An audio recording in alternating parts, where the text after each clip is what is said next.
Someone in Hollywood must have realized it's Mother's Day weekend. We've got 3 films that moms just might like. Now, if your mom is older and believes in pushing on no matter what, there's Poms. If she's young and likes the idea of outwitting others, there's The Hustle. And if she's somewhere in the middle and she just longs for a night home with Downton Abbey, well, there's Tolkien, the sprawling biography of the guy who wrote The Lord of the Rings.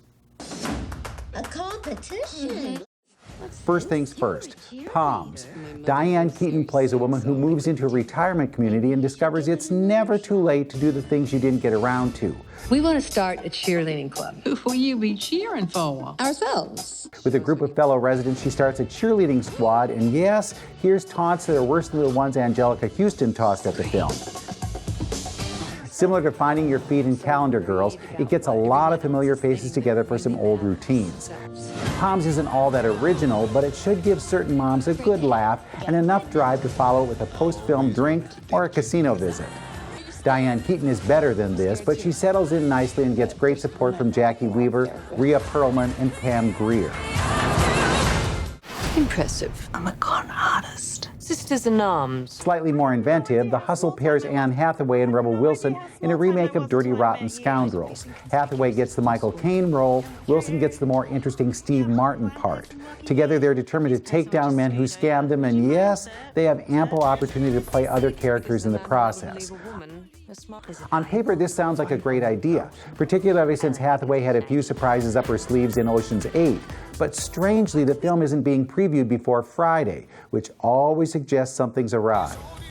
A glimmer of hope comes from the men they set out to scam, and director Chris Addison, who happened to direct nearly 2 seasons worth of Veep.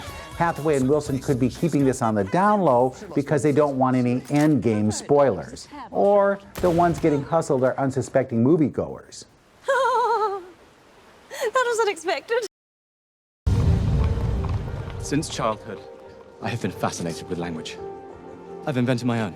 You invented an entire language? Yes, I made stories, legends. Finally, there's Tolkien, a lush screen biography of author J.R.R. Tolkien. For fans of Lord of the Rings, it's a chance to discover what inspired all those hobbits and their journeys. Now, like Christopher Robin, this does plenty of seed planting, but it's more masterpiece theater than Lord of the Rings Part 4. Nicholas Hoult plays the author and introduces us to the woman who inspired one of his biggest characters. Lily Collins plays the role, and a group of young British actors portray as friends. Well, Tolkien is more simplistic than it needs to be. It does show some of the best inspiration can come from those around you. Now, if mom isn't one to fall for any of those films, you could toss her a bone with Pokemon Detective Pikachu, or you just might consider taking her to brunch. With your movies in a minute, I'm Bruce Miller.